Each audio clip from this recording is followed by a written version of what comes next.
Ashamaa harka fuunee hordoftoota fi kabajamtoota Mulgeetaa Tuubii kan biyya keessaa fi kan biyya alaa jirtan nageenyi koo kan jaalalaa kan kabajaa bakkuma jirtatti isin bira naaf haa ga'u isin jechaarra viidiyoo qabadhee dhufee jira. Viidiyoo kana gara biyyootti hin darbiin dura saskiraayib gochuu hin dagatinaa isiniin jedha.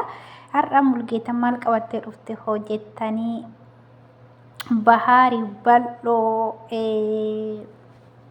Kaadirii dhugaa dubbachuudhaaf aadachaa turte akka Kadir achii ba'e mana Bahaarii baanan baay'ee tokko aadachaa ture Kadirii sitti hojjisiisee jira akka mucaa deebistuuf manatti mucaa jalaa fuudhanii turan mulkaa jalaa mulukaanis daa'ima sana achiin hambistan malee Kadir bootaa isinittiin himuu waa takka godhuu hin dandeessanii jecheeni aadachaa turte akkasuma immoo Kadiris jechuudha. Bal'oo fi siiliitti hojjisiisee jira jedhee baay'ee tokko fachalaa ture. Qabaa ganna lakkisaa jechaa ture. Akkasuma mulukaanis nu qabuu hin dandeessanii waa takka nu godhuu hin dandeessanii nama hedduun nu duuba jira abbaa manaa kiyyaas nan baafadhaa. Jechaa turte mulukaanis amma harka kennattee daa'ima tiyyannaa caalaa jettee jechuudha. Akka duraa sanii mooti ishiinis of duuba garagaltee waan hunda laaltee daa'ima tiyyannaa caalaa jettee akka gisee duraa sana odoo hin ta'in of deebitee of keessatti waan hunda laaltee jechuudha. Amma itti dawwaltee bal'oo fi Bahaarii yaamtee Kadir mana kiyya jira koottaa qabaatii mucaa kiyya naaf deebisaan mucaa kiyyan barbaada jetteeni Kadir qabsiistee jirti.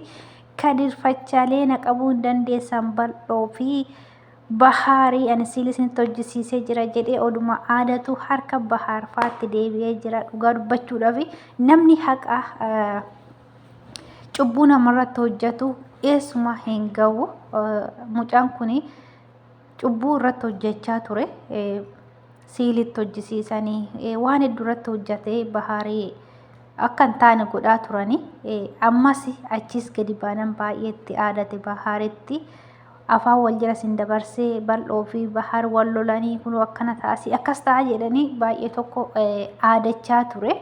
Ammas haasaa isaanii keessatti mulukaa fi Kadir jechuudha. Mucaan kee qoricha hojjisiisee jira.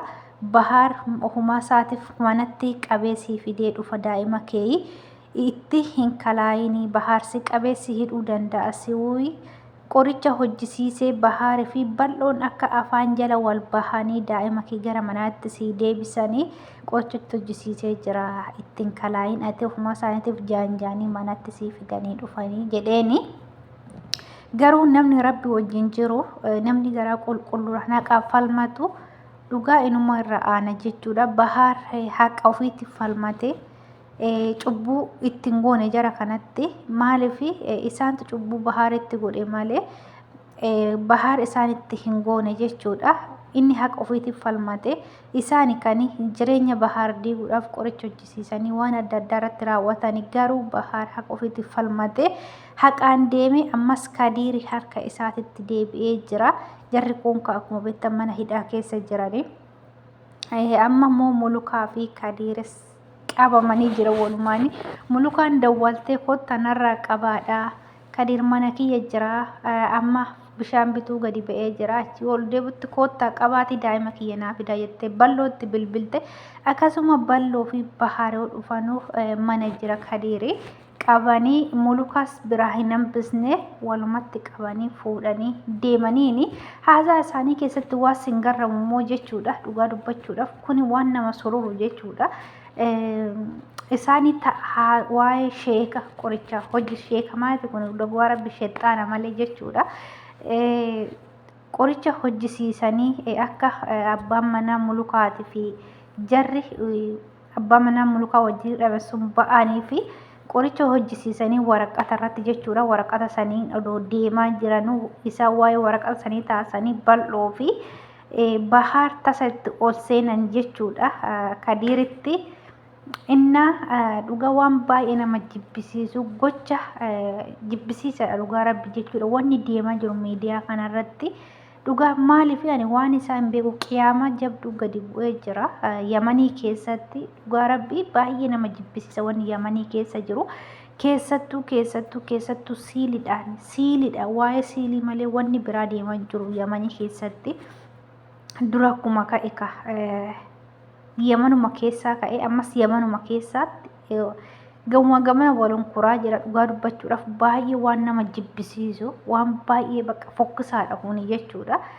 Inna amma sooduma siilii saniin aadachaa jiru naqamuu hin dandeessanii odoo maalina godhuun qabdanii kan hiita sanuu sin harkaa hin baasaa sheeyni keenya akkas jedhee sheeyni keenya maalii jedhe oduma jedhu ofumaa isaatiifuu lammata harka bahaarii fi harka bal'oo bu'ee jira jechuudha Kadiiri.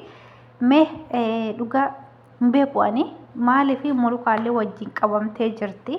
Mee walumaan kan laallu ta'a mulukaanis maalitti akka baatu wajjumaan hidhanii teechisan immoo mulukaadha daa'ima ishii kennaniif gara mana ofii deebitti immoo dhugaa dubbachuudhaaf baay'ee ishiin illee gisee dura san afaan badaa dubbatte Fatiyaa wajjiniin jechuudha.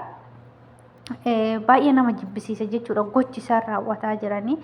Maaliif haati manaatii fi abbaan manaa tokko keessa walii beekanii uffata waliiti qaama waliiti akkamitti waan abbaan manaa ishii hojjetu ishiin garagaltee wajjin hojjetti inni badaa ta'e ishiin immoo jara garagalte akkamitti waan inni hojjetu sanatti jajjabeessite inni hidhamnaan illee baga hojjete jettee baatee aadatte jechuudha miidiyaa kana gubbaarratti mulukaani dhugaa dubartiin takka baay'ee nama jibbisiisti dhugaa dubbachuudhaaf jechuudha. Inni abbaan manaa ishii sun badaa ta'e ishiin gorsitee irraa deebisuu qabdi malee wannumti inni wajjin hojjetu san badaa sanii haraama san yookiin cubbuu san jechuudha wajjin garagaltee nyaachuu hin qabdu jechuudha. Ta'uufi wajjin teessi ta'uufi waatumoo ati cubbuu hojjedhu natti fidanii nan nyaadha hin jedhuun jechuudha. Yoo ta'e na wajjinan ta'a yoo hin ta'e immoo jaraa deemuu qabdi malee cubbuu inni hojjete dafqa namni duguggate jechuudha. Dhiiga nama taa'ee siilii namatti hojjisiisee gamaa gamanaa fidee ishiitti kennu sun oduma beektu hoo nyaatte dhugaa rabbii baay'ee tokko ulfaataadha.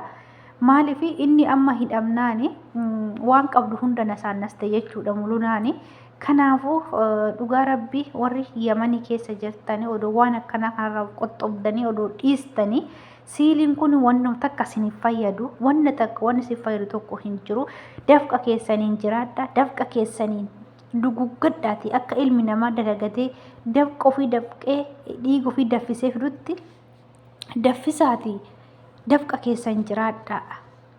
Maaliif hadni namaa waan takka isiniin godhu jechuudha. Wanni takka wanni faayidaa tokko isiniin godhu hin jiru. Kanaaf viidiyoo kana sheer laayik gochuu hin dagatinaadha isiniin jedha.